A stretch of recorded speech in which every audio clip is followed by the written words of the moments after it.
Hey again YouTube, Nutjob with a Machete back with, well, a Sickle review. I mentioned before that I was getting into Aranyik stuff, and what this is one of his socketed sickles. Basically, this is a farm tool on steroids. When you see the test, you'll see why I say that. Now, why the hell would I want a sickle? Well, these are actually surprisingly handy for bushcraft.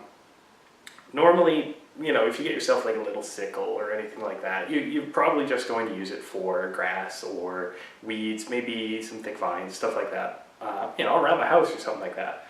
But I wanted to see if this would actually be, you know, useful in bush situations. So what I did was I took this down to my family reunion, which is down in southern Manitoba, pretty much right next to the American border. And if you've never been down that way, besides being bear country, it is green for one thing, but there's a lot of different types of vegetation. So I did some tests on this. I split some lumber, went through some cattails, went through some bramble bush, some thin trees, all that stuff. Took it out blueberry picking. Didn't actually do any blueberry picking, but yeah, we found some. And basically put it through its paces. Now, I have to admit, it impressed the hell out of me with how useful this is as like just a general purpose bush tool. I mean, not necessarily that you'd want to bring this as your one and only, but if you had this along, it would actually be pretty damn handy. So why don't we take a look at it. Now, as you can see here, it's got a really nice, well, remember before I mentioned that, it's got a little dust on it, I mentioned that his stuff was both beautiful and ugly at the same time. Well, Miles's work on this, I mean, obviously it's forged, still has the hammer marks all over it. But what he's done is he's taken, near as I can tell, he's taken a piece of steel and it actually has two tapers. So it's got a taper from the blade to the spine, and then it's actually got a taper from the point down to the handle or the socket. And you can actually see that taper, if I can get it on camera really well. Now, because of that, the spine varies in thickness. I think it's actually about 1/8 of an inch up here, down to 3/16, and then basically 1/4 inch stock right here. What I actually found is right here, you can use to strike a ferro rod. One of the other things is, you can see here, I've just made up a rough handle for it. Well, it's socketed. It's designed so that, if you want, you could do a short handle like this. You can just use the metal handle. I believe Miles is actually going to do a full tang sickle, one with, you know, like a handle very much like the Latin machete or an anap. And he might be offering them for sale, you know, next season or so. But for right now, what I did was a wooden socketed handle. This can also be put, for instance, on like a 40-inch pole or something like that. And that way you do have a very large sickle if you needed to, for instance, go up high or take down, this is actually really handy for taking down branches. Or you could use it for, you know, like I said, around the house and everything. What I found this thing really excels at is thick green. And by that I mean like, not super woody, like cattails and stuff like that. It went through them, well, like a sickle, like a reaping hook. It also went through grass and all of that without any problem. I was testing it also on, you know, like willows and young trees and stuff like that. And with this short of a handle, which I've actually kind of designed it so it's a right-handed swing, I was getting through some fairly thick little saplings, you know, up to about half as thick as my wrist. Call it like about an inch, a little over an inch. And it was great. It was working just fine. Now, what you're probably going to find if you get one of these is that the belly, so right in here, is going to be the sharpest point for you. And after talking with Miles, he explained the reasoning behind not having, you know, a razor edge along the whole thing. And that was this point and this point are basically to sweep the material into the belly and cut. Now, of course, it's mine, so I've sharpened it a little bit. It's a little difficult to do a draw. It's a little difficult when you choose the wrong paper too. There. Don't do it slow.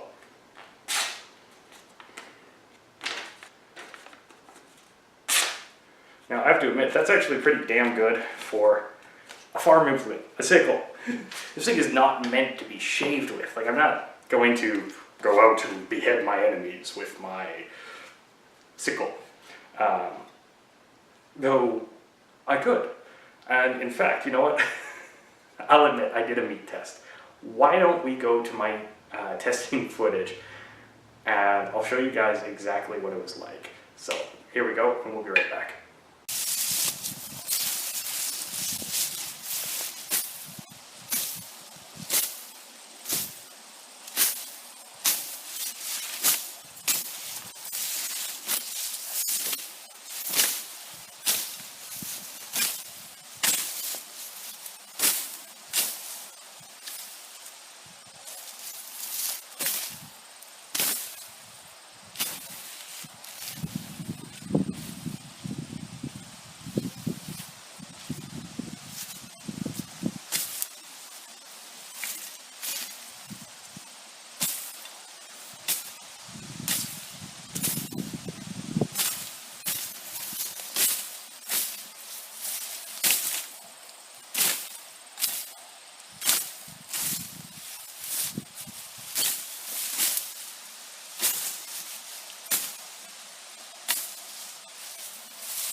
Using the sickle, once again, a farm implement.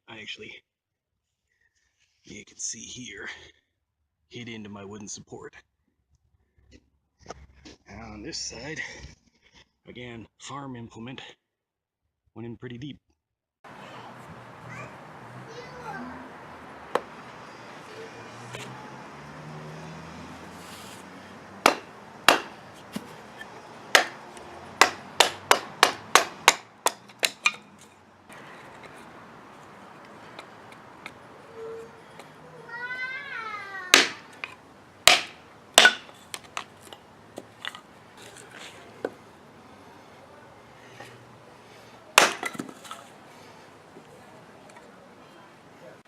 So like I said, I did a bit of the gambit of tests with this thing. You saw the brush cutting and everything like that. That was down by South Junction, Manitoba, which if you've ever been in the area, you know exactly what it's like when you just step out into the bush. I went down the culvert and all the way up the culvert. There's the train tracks right up top there. So there's not a lot of really thick trees in that area. But again, I wasn't going to use this as an axe. I suppose I could maybe if I had to, but you wouldn't really want to. This surface area would bite into the round stuff. Kind of like you saw in the wood tests, the splitting tests and the chopping tests. I'll admit, I never thought of a sickle splitting lumber, but damn, this thing is tough, and it can take a hell of a beating. And I got to admit that the meat test was really just for shits and giggles, but to see the damage that this could do, kind of impressed the hell out of me. Now, like I said, all I've done with it is put this simple, this is Manitoba maple handle on it, and I've just stripped the bark off and I've cured it a little bit so that it won't shrink and swell, and then I'm gonna wrap it up with either leather or might do like cordage or something like that. Just wanted to show you guys what it looked like kind of raw. So what you do is you have to have a taper if you're going to put a handle on this thing, or if you're going to put it on a large pole. You can buy those poles with the taper already on there, you know, like a pitchfork pole or something like that. Or I believe Miles actually sells eucalyptus poles on his website if you wanted to go that way too. And anyways, what you do, grip the blade without cutting myself, the taper, you can of course trim this down. What I've just done is, you can see I've just kind of whittled it down actually with the sickle, so that I got the correct taper, and then drove it in two ways. This way until I realized, hey, I could bleed out, and then just putting this in a vise and hammering down on it with a rubber mallet. And then all I did was pre-drill a hole and put a screw in there. Stainless steel screw, because this is made of 5160 spring steel, I think. Again, I'll put the specs and everything from Miles's website below, and I'll put a link there. And I didn't want the, you know, two different metals to start rusting. So yeah, one of the tips Miles gave me for any of his socketed tools, and I've also got a bill hook that I'll show you guys in the future. Why did you buy a bill hook? Well, you'll see when I show it to you. Is to epoxy the handle onto your sickle. And what that will do will stop moisture from going in and rotting everything out. He's also shown some paracord wrap that you can do on here. I think you see it in one of his videos, the prop, I think. I'll put a link to it right here, and it'll show you, you know, an idea for the paracord wrap. Now again, you can make your handle whatever size you want. If you want a two-hander, or if you want, you know, a 40-inch pole that you can have this thing on just for whatever you intend to use it for, you know, customize it, make it yours. I can't make this mine because the fiance stole it and she's already named it. It's Nikki's Sickle, so she called it Nickle. Yeah. Anyways, like I said, this thing has actually impressed me. I mean, as I keep saying, I mean, it's beautifully ugly. It is, you know, rough and nasty looking, and looks like if I wanted to use it in any sort of combat situation, you know, it would do some serious damage. And as you saw with the pork, it did some serious damage. But it's also really handy for taking out in the bush. One of the big things that I was thinking of when I was clearing all that, the grass and the weeds and all that stuff, was using this to gather grasses for like a debris bed or a debris shelter, something along those lines. Slightly less useful in the wintertime, admittedly, but really useful in the summer to get active debris. If you're in an area where there's a lot of grasses, you don't have, say, a lot of, you know, fallen leaves or anything like that on the ground, you could go out and harvest yourself enough grass to either weave into a mattress or to use as a debris bed. So, surprisingly handy. And if I remember correctly, no, I'm not positive, I think this might have been just like 16 bucks US. Again, prices are in US dollars, so if you're ordering from elsewhere, and prices are subject to change, so check the website. And if I got it wrong, I'll put it somewhere around here. But this was really damn cheap and a surprisingly handy little woods tool. So I gotta admit, I'm really impressed with it. It's a farm implement that is just gorgeous and functional, and ugly and brutal at the exact same time.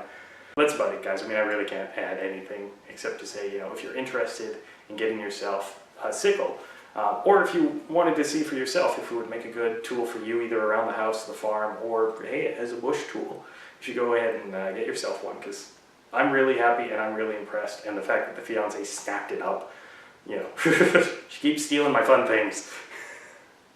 Well, thanks so much for watching this video, guys. If you like videos like this, please feel free to click like, feel free to subscribe for more videos like this in the future, and as always, feel free to share this video as much as you want. And until next time, guys, I'm Nutjob with a machete with a wonderful little sickle. Stay sharp.